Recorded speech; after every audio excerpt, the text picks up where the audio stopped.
the Rashbi, the celebration of Rabbi Shimon Bar Yochai. And part of what we're going to discuss tonight, Bezras Hashem, is why it is that it's specifically by Rashbi, specifically by Rabbi Shimon Bar Yochai, that we find the celebration when it comes to his Hilula, when it comes to his passing.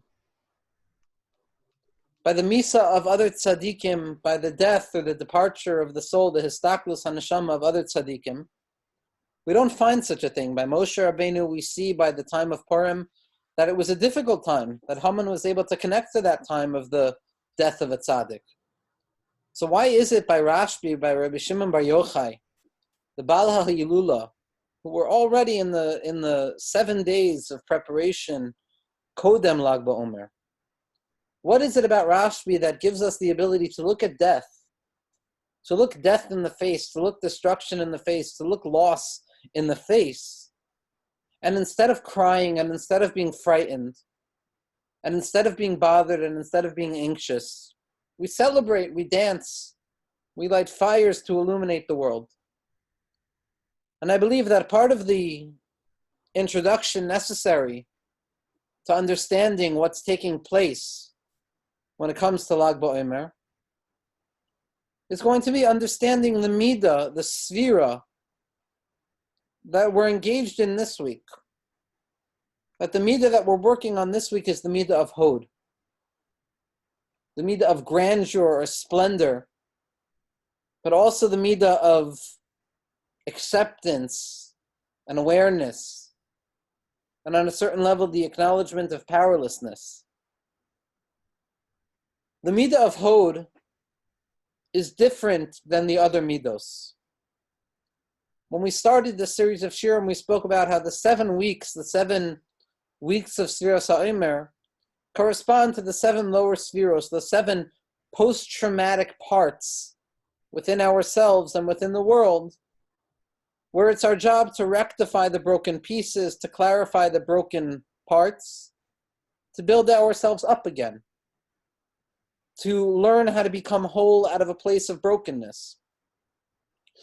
But of all of the midos, of all of the spheros, of those 7 spheros of Chesed, Gvura, Tiferes, Netzach, Hod, Yesod, and Malchus, Hod is the most vulnerable of them all. Hod is the most dangerous place, so to speak. Why is Hod a dangerous sphera? Sorry, Chevra. Give me 1 second. Sorry about that. It's part of Hoed to encounter frustrations and difficulties. I'm trying to figure out how to work a laptop with multiple tasks. We'll continue. Hoed is dangerous for, on the one hand, Hoed is the left leg. Hoed represents the left side of things. Hoed represents the reality that in Hashem's world, in the world that HaKadosh Baruch Hu has created, that there are parts that look very light, parts that look very clear, and there are also parts that are not going to look clear. There are also elements that Hashem has placed in the world of concealment and constriction and hiddenness and doubts and difficulty. The typical way that the Mekubalim or Tzaddikim make a distinction between the side of good or the side of bad, the side of revelation or the side of concealment, is the distinction between the right and the left. The Yamin is typically associated with positivity, things that move lightly. The Sfiros on the right side are Chachma, the expansivity of the mind. Chesed, loving kindness that moves forward. Netzach, the ability to overcome difficulty.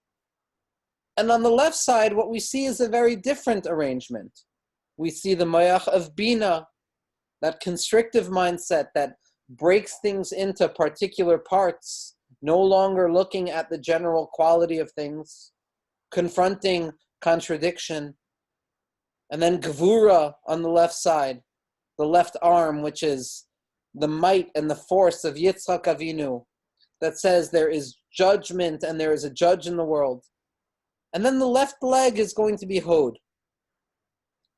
Because the left side represents those constricted areas, that darkness in the world, that HaKadosh Baruch Hu has placed so that we can engage in Bechira properly, the left leg is vulnerable.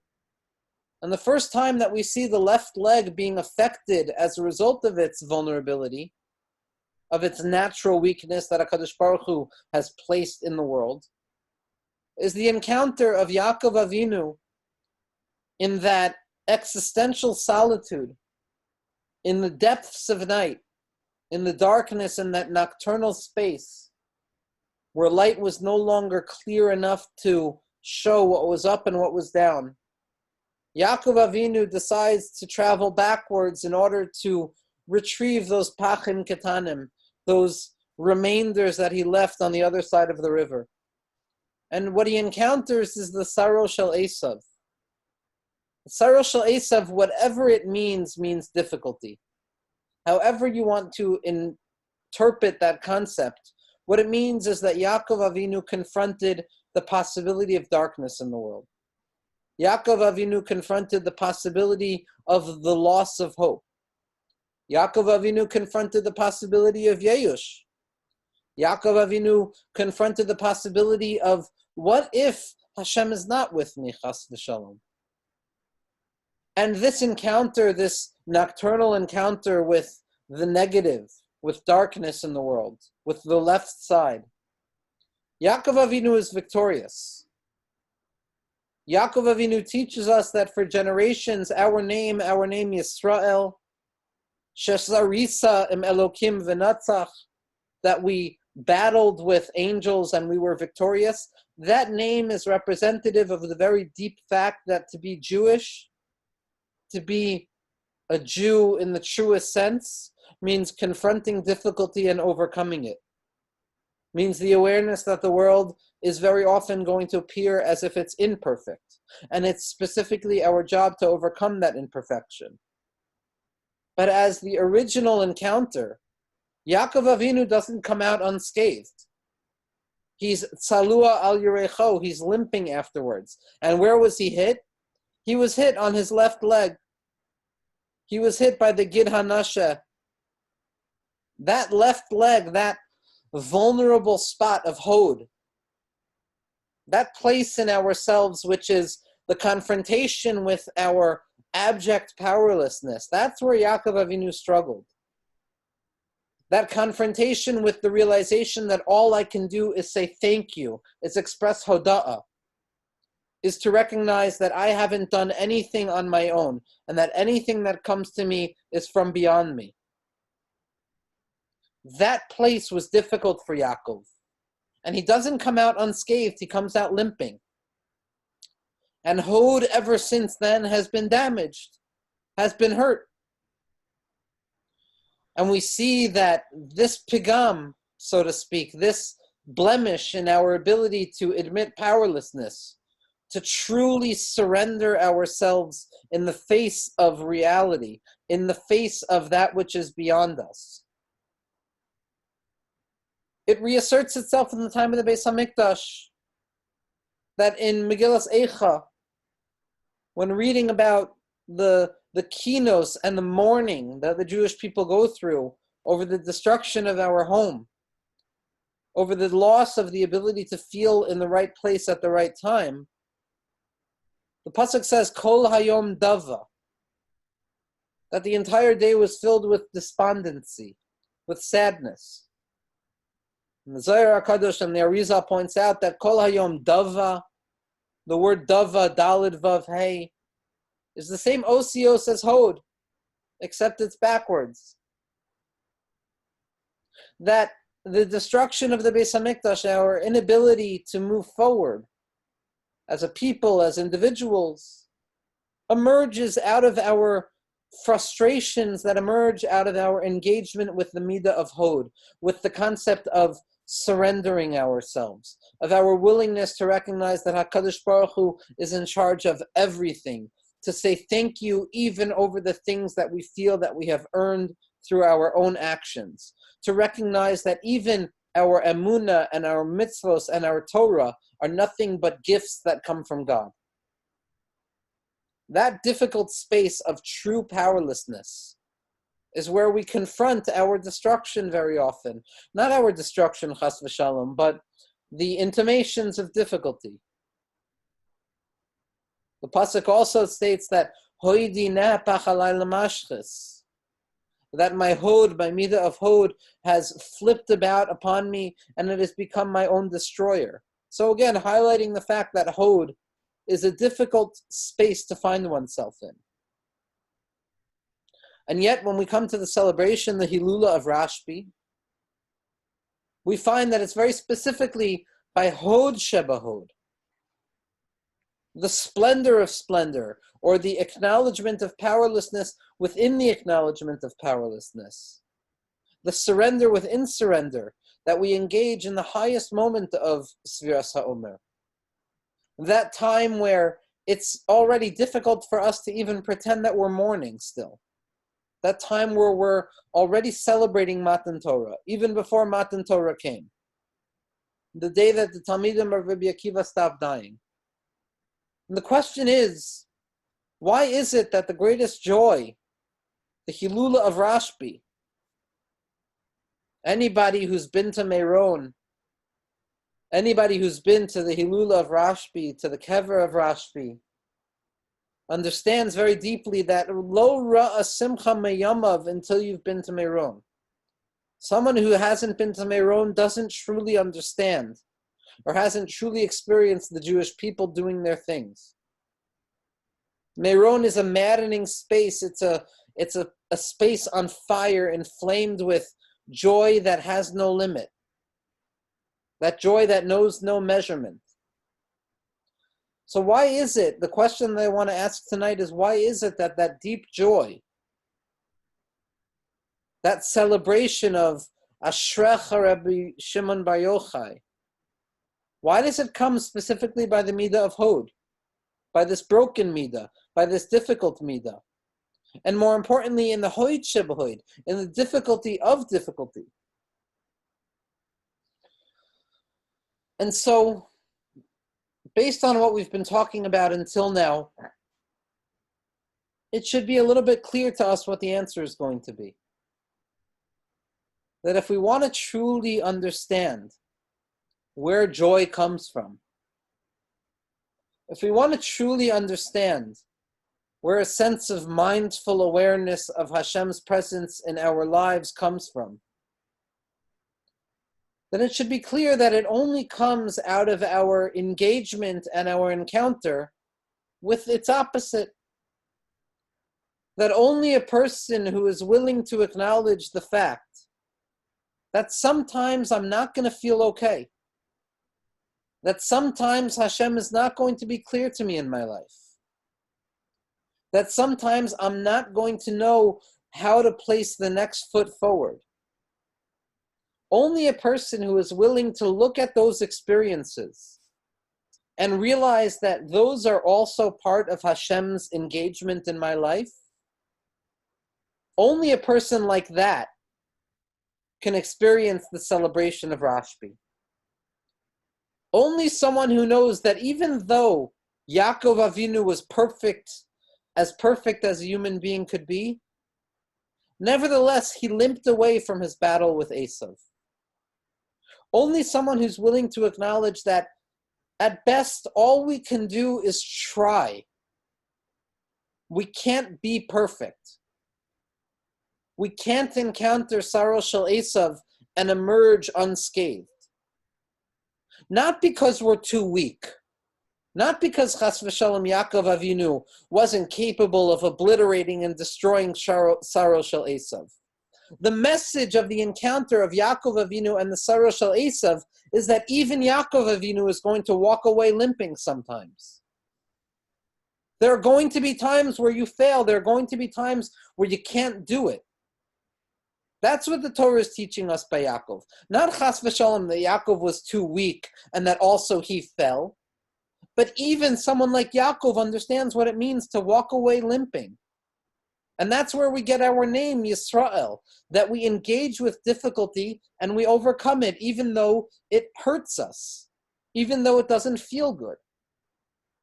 And it's only somebody who has that awareness in their mind, that is capable of understanding the joy of Rashbi, of understanding what Rashbi came to the world to teach us, of understanding what the Zohar HaKadosh is, of understanding what Pnimiyas HaTorah is or what Kabbalah is. In the Hakdama to the Zohar HaKadosh, we find that Reb Chia, one of the Chavraya, one of the Chabura of Rashbi, before he became part of that Chabura, is trying to enter into the Mesifta de Rakia. He's trying to make it into that Chabura. He's trying to be accepted by Rashbi and his Chevra. And he tries, and he's expressing different reasons and purposes for his entrance in. And then finally he gets it. He realizes that Rashbi is no longer alive. And he looks at the dust on the floor and he says, Afra, Afra. Dust, dust, how dare you? How dare you still exist after swallowing up such a tzaddik? Almost as if to say, how can the world exist without Rashbi? And what Rabbi Chia hears, me'achare hapargud, what he hears unconsciously, spiritually, however you want to read it, is that anybody who wants to enter into this chamber, anybody who wants to join the Chevra of Rashbi, needs to be capable of saying that they have transformed Meriru into Matiku, bitterness into sweetness, and Chashucha into Nehura, and darkness into light. The prerequisite to be part of Rashbi's Chabura, to be part of that world of the Zohar HaKadosh, is to understand the feeling of darkness, is to understand the taste of bitterness, yet the willingness to transform that into sweetness. Anybody who hasn't learned the Zohar properly, or at all, my bracha of a hedjot, of a fool, is that open up a Zohar. Open up a Masok Midvash and start reading it. Don't be afraid. Zidichavar already said, he said, they say that you're supposed to wait until you're tahor and pure before learning Pnimiyas HaTorah. He says, how in the world are you supposed to be pure without learning Pnimiyas HaTorah? What the Zidichavar wanted, what the Kamarna Rebbe wanted, was for 3-year-olds to be reading the Zohar. The Chazon Ish and the Litvish Gadolim also told us that learn the Zohar all day, but learn it as a medrash. And do it, just read the words. What you will find is that the animating feature of the Zohar HaKadosh is wandering around at night. The Chavraya, the Chabura of Rashbi are never at home. They're never sitting settled in a base medrash. They're wandering and they're struggling with weird angels that are attacking them, or Arab donkey drivers who are offering them fares along the way, or winds that seem to blow them off their feet. That's the world of the Zohar. The Zohar is a world of night. V'hamaskilim yaziru kezohar harakia.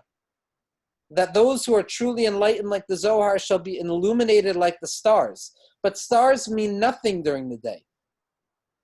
You need the balance of the darkness of night in order to allow stars to shine. This is where the Zohar HaKadosh was born. Chazal tell us in Masechah Shabbos, Daf Lamed Gimel, telling us again of Lag BaOmer, the 33rd day of the Omer, which is Rashbi's day. The entire story of Rashbi having to run to the cave, having to hide in the cave, out of fear for his life. Rashbi didn't want to be in a cave. Gemara tells us explicitly that Rashbi tried numerous ways to save himself before having to run to the cave. In order to taste of the Pnimiyas HaTorah, a person has to experience that Golus HaNefesh, that sense of, Heichan ani ba'olam, where in the world am I? Where in the world are you, Hashem? How in the world can it be that I can survive my encounter with Esav? How can it be that I can handle my Hoed, my sense of power? How can it be as a human being that I could truly give myself over to you, Hashem? And Rashbi has to encounter these difficulties. And Rashbi suffers in that cave. And what do we see after Rashbi emerges out of the cave? When he comes out once again, Rav Pinchas ben Yair, famous for his brisa that Mesilas Yesharim is based on. And the Girsos in the Gemara are different. Either it was his father-in-law or his son-in-law. He sees Rashbi, and Rashbi's skin is cracked. Rashbi's skin is broken. Rashbi's skin is about to fall off. And Rav Pinchas ben Yair cries and he says, Rebbe, oili shera'isi bekach. Woe to me that I have seen you like this. Woe to me that I have seen the Butzina Kadisha, the holy flame, Rabbi Shimon Bar Yochai, suffering. And Rabbi Shimon Bar Yochai looks at him, he says, Oilecha, woe to you. Ashrecha shera'isi bekach. Praiseworthy are you that you have seen me as such. She'im lo ra'isi bekach, lo ha'isi bekach. If you didn't see me this way, I wouldn't have been this way. Rashbi understood that had I not gone through that crucible of difficulty, had I not acknowledged that darkness is also part of Hashem's presence in the world, then I would have never been zoicha to the secrets that I have been revealed in the cave. That cave, that darkness, that need to surrender, that need to acknowledge that at the end of the day, I have nothing but you, Hashem. That's what Hoed means. A person can acknowledge they're powerless in two ways. Either they can pretend and say, no, Hashem, you're in charge of everything, I'm powerless. Or they can reach their limit. Each and every one of us knows in our own lives, whether we have anxiety or whether we don't. And Chevra, I apologize for the sheer being roundabout today, but when it comes to Rashbi, I have a hard time keeping my thoughts straight. I'm trying to convey something real here. Each of us knows what it feels like when we find ourselves in those moments in our lives where we just don't know what to do anymore. It's no longer a question of human effort. It's no longer a question of, can I change my circumstances or can I not? It's when it dawns upon us that I don't know what's happening next. Now, it could be a relatively less severe experience, or it can be a severe experience. And Hashem should bless us all that it's always on the relatively less severe side. But we all encounter moments in our lives where there is nothing left to do. And those moments give birth to anxiety. Anxiety is the sense that what comes next will be overwhelming. What comes next will be too much. The midah of Hoed is the willingness at that moment where it feels too much to bow my head, to bend my back and say, even though it feels like it's too much, even though I have no idea how I'm going to get through this, even though I have no idea how this is going to change from darkness to light, I'm willing to accept whatever happens. That's the midah of Hoed. On simpler terms, it's the deep recognition that Hashem is in charge of everything. In Alcoholics Anonymous, they have this saying, they call it the Serenity Prayer. The Serenity Prayer reads as follows. It says that we ask God to grant us the serenity to accept the things we cannot change, the courage to change the things we can, and the wisdom to know the difference. Rav Kook's Chusei Ganalenu also has a serenity prayer, lahavdil. It's a little bit different. He writes it in Midos Ra'aya, in the Erech of Tikkun. And Rav Kook writes that, Hashem, give me the strength to fix what I can fix. And in the areas that I can continue fixing, let me continue. Ad Ein Sof. But if I can no longer fix it, if I can't do anything about it, let me accept it. Let me be moida to the emes. Let me admit that you are in charge, Hashem. That's what hoda'ah means. Saying thank you to somebody, acknowledging our debt to somebody, as Rav Hutner teaches us, is also acknowledging that I couldn't have done it without you, Hashem. that powerlessness, that ability to bow our heads and say, Hashem, at the end of the day, after all of our efforts, after all of our maisim, after all of our chesed and our gevura and our tiferetz and our netzach, Hoed sheba Hoed. There's nothing other than bowing ourselves to you, Hashem. Even our ability to bow ourselves to you comes from you. This was the life of Rashbi. Ashrecha shara'isi bikach. Praiseworthy are you that you have seen me as such. Had you not seen me in difficulty, I never would have experienced these giluyim. When a person feels that the surface level is okay, when a person feels that everything is going as it should, there's no need to look deeper. There's no need to search for a hidden meaning. Because the outside makes sense. The nigla makes sense. What is it that forces a person into panemius?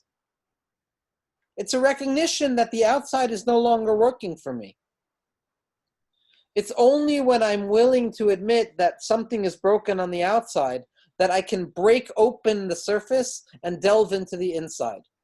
It's only when chitzonius no longer settles me, no longer satisfies me, that I'm willing to take a look into panemius. That's why omek, the word omek for depth, is the same gematria as gevura, as severity. That only a person who tastes severity of gevura, of Yitzchak Avinu, understands that there's a depth to things. Part of the kavanos of Lag BaOmer, and we're not going to go too deeply into the sugya because I don't know who's listening, and I'd be happy to give a shir on this in depth if anybody wants to reach out to me afterwards. But according to the Arizal, the name of Hashem, the presence of Hashem, the representation of divinity, the way that HaKadosh Baruch Hu expresses himself in our minds, in our lives, and in the world, in Lag BaOmer, on Lag BaOmer, is associated with the experience that Yaakov Avinu had with Lavan. That after Yaakov Avinu struggles with disproving Lavan and his trickery and finally marrying the two houses of the Jewish people, Leah and Rachel, and deciding that it was time to leave, Lavan chases him. And then Hashem frightens Lavan. And he says, you really have to stop. And at that point, Lavan, who is a shrewd businessman, agrees that there's a treaty that needs to be made. And so Lavan and Yaakov build a wall of rocks, symbolic of a treaty between the two of them, of a barrier between the two of them, representing the limitations. And Yaakov calls it Gal Eid. V'Lavan kara Yagar Shahadusa. And Lavan referred to it as Yagar Shahadusa. Now when the Arizal discusses the Kavanos of Lag BaOmer, that word Gal Eid is fundamental to the experience of Lag BaOmer, because Gal is 33, it's Lag BaOmer, it's the revelation of the testimony of HaKadosh Baruch Hu. But the Arizal already points out that that word Gal Eid is translated in Aramaic in the Torah. And so the Arizal already points out that there's something deeply connected between translation and Lag BaOmer. Translation, Targum. Targum is the language that a person uses when things are no longer understandable. When there's some sort of hiddenness that I can't understand. I can no longer understand Lashon HaKodesh. I don't know how things are really in their essence. And so I'm forced to translate them to myself. I'm forced to try and explain them to myself in a way that maybe I can understand. The need for translation is only when I fall away from my previous level of being able to understand the original language. If I were brilliant, if I were truly deeply understanding, there would be no need for translation. Translation, Aramaic, is only necessary for a human being, for somebody who falls and no longer understands things in their original language. The entire celebration of Lag BaOmer, the entire celebration of Rabbi Shimon Bar Yochai, is a celebration of the human need for translation.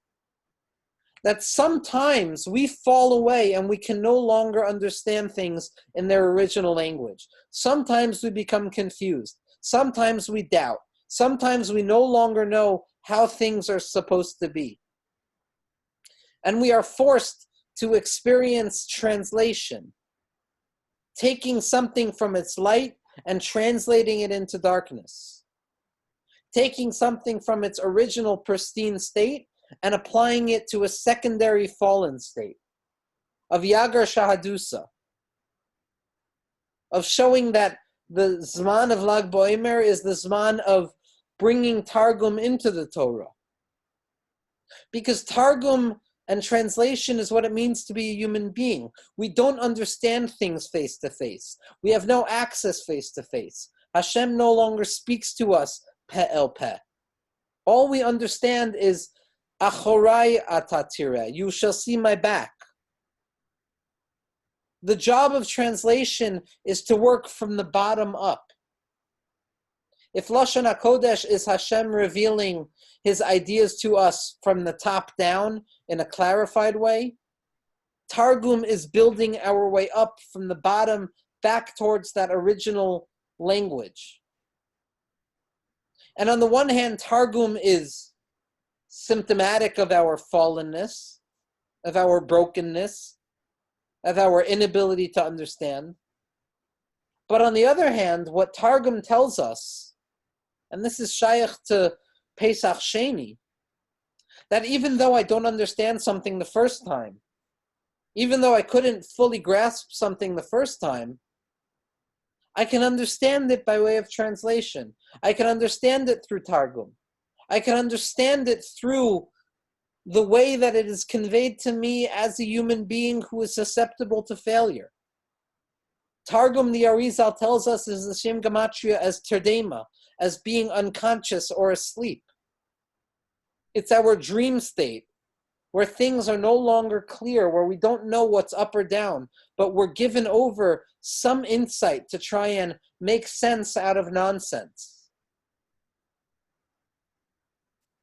What Rabbi Shimon Bar Yochai does is he looks at this reality of Targum. He looks at the reality that as human beings we are susceptible to failure and we can fall. And he says that not only is this not a weakness, but this is the deepest strength of the human being. And that's why the Zohar HaKadosh is written in Targum. The Zohar HaKadosh is written in translation, a fallen language. The language of Aramaic, it's not written in Lashon HaKodesh. It's written in a state of Terdema. The Zohar is a book of being unconscious. It's a book of waking ourselves up out of our unconscious and realizing that you can only understand the Zohar if you understand the bitterness and the darkness that comes about before the light. The Malachim don't understand Lashon Targum. Angels have no understanding of Aramaic, the Gemara tells us. Because angels don't understand what it means to have a Yetzer Hara. They don't understand what it means to fall. They don't understand what it means to struggle with bowing down to HaKadosh Baruch Hu. Everything is easy for them. And therefore they don't understand the power of Targum. They don't understand the power of the language that comes out of darkness. But the Jewish people, we recognize that it's specifically out of darkness that we can allow the deepest light to be shown. This is what we do in Shnayim Mikra v'Echad Targum, as the Vilna Gaon points out. That it's not enough to read the Torah in Lashon HaKodesh. It's not enough to pretend that the Torah speaks to us on our best behavior. We have to read the Torah also on the level of Targum, on the level of our fallenness, on the level of our confusion. The Mittler Rebbe, the Admor HaMsai, the second Rebbe of Lubavitch, quotes in the name of his father, the Balatanya, who quotes in the name of his teacher, the Maggid of Mezrich, points this out in two places. He says as follows, and I don't know most things Baal Peh, but this teaching I know Baal Peh. He says that Ein Moisrin Pnimiyas HaTorah. We cannot share Pnimiyas HaTorah. Ella im Elu Shemargishim Hamarashchera Hativis Menuurav. Except to someone who has experienced difficulty, despondency, anxiety from their youthfulness. What they refer to, the Mittler Rebbe says, as Sabrachenkeit, as a sense of being broken. And he says that this is what Chazal mean when they write in the beginning of Maseches Chagiga, that Ein Moisrin Maisim Merkava, that we don't teach Maisim Merkava, Ella Lami Shalibo Doig Bikirbo, except to somebody whose heart is worried within themselves. If we want to understand what Rashbi is teaching us, if we want to understand what Pnimiyas HaTorah is coming to teach us, we have to first and foremost admit, bow down to our humanity. Bow down to the fact that only HaKadosh Baruch Hu knows what's going on. And that most of the time the most natural feeling to feel is, Hechan ani ba'olam, where am I in the world? That anxiety, that bewilderment, that being stuck in a cave, that darkness, that bitterness, those are the prerequisites for Pnimiyas HaTorah. Each person according to their own humble level. This is not chas v'shalom to say that anybody should celebrate difficulty, but we should face it. Whenever we have those experiences, we need to face them, and that's when Pnimiyas HaTorah becomes valuable to us. Hoed Sheba Hoed is the acknowledgement that at the end of the day, I am powerless. I am entirely powerless. To quote the big book of Alcoholics Anonymous again, or the 12 steps of AA, the first step of AA, and I'm going to translate it in a different way now for Pnimiyas HaTorah, is that we have admitted we were powerless over everything, and that our lives have become unmanageable. That powerlessness, that Hoed, that bowing down, that moidim anachnu lach, that willingness to understand that Hashem, at best we can only limp towards you, that's how we become part of the Chavraya of Rabbi Shimon Bar Yochai. That's how we become the people who can celebrate the need for Pnimiyas, of Hoed Sheba Hoed. Rabbi Nachman of Breslov writes in Sichos Iran, he says that Rabbi Shimon Bar Yochai came to be metakein the lashon of Targum. That's the end of his statement. That Rashbi's entire purpose was to rectify translation, to show us that as human beings, all we can do is translate. Hashem, even though we don't have access to the panim el panim, even though we no longer have a nevuah, and we no longer know exactly what to do in the next step, or in the next moment, what we can do is we can translate our experiences. We can work from the bottom up. To end, and I'm not sure what time it is, but I kind of feel like I've said what I needed to say.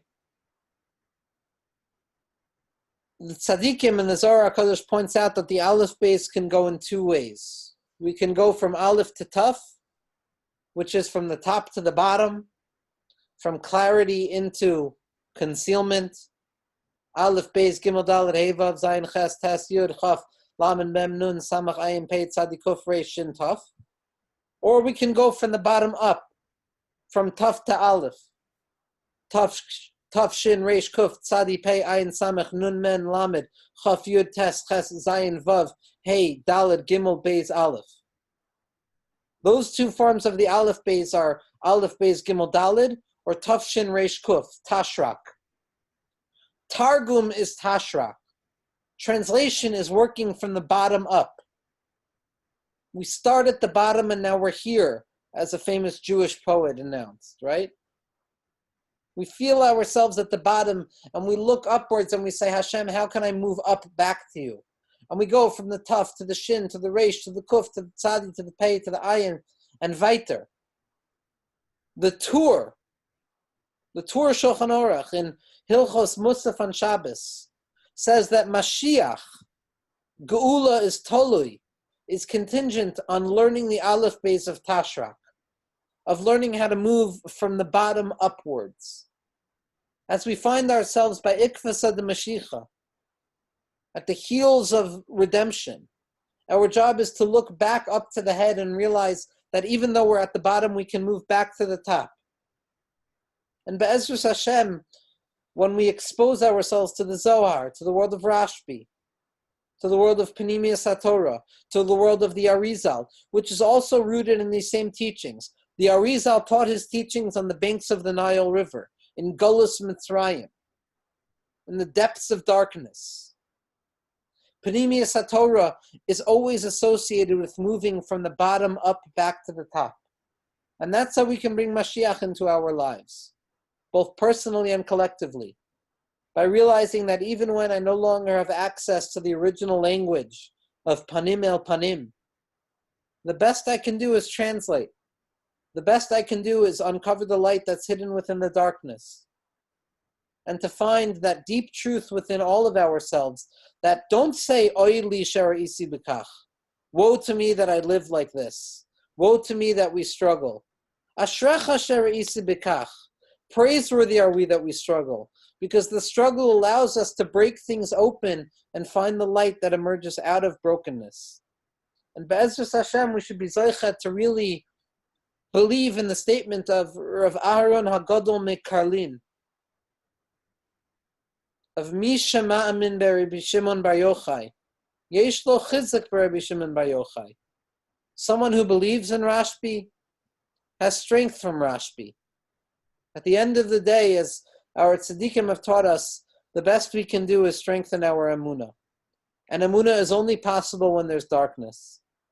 Be'ezus Hashem, we should learn how the Hoed Shebahoed, that lowest place within us, is also going to be nishapech, v'nahapechu, that it will transform into the highest place within us. As Rabbi Nassan writes so often, that Yeshin Yan Sheyitapech HaKol, that there's a form of understanding Hashem that allows us to transform all darkness into light. Okay, Chevra, thank you. I hope this made a little bit of sense.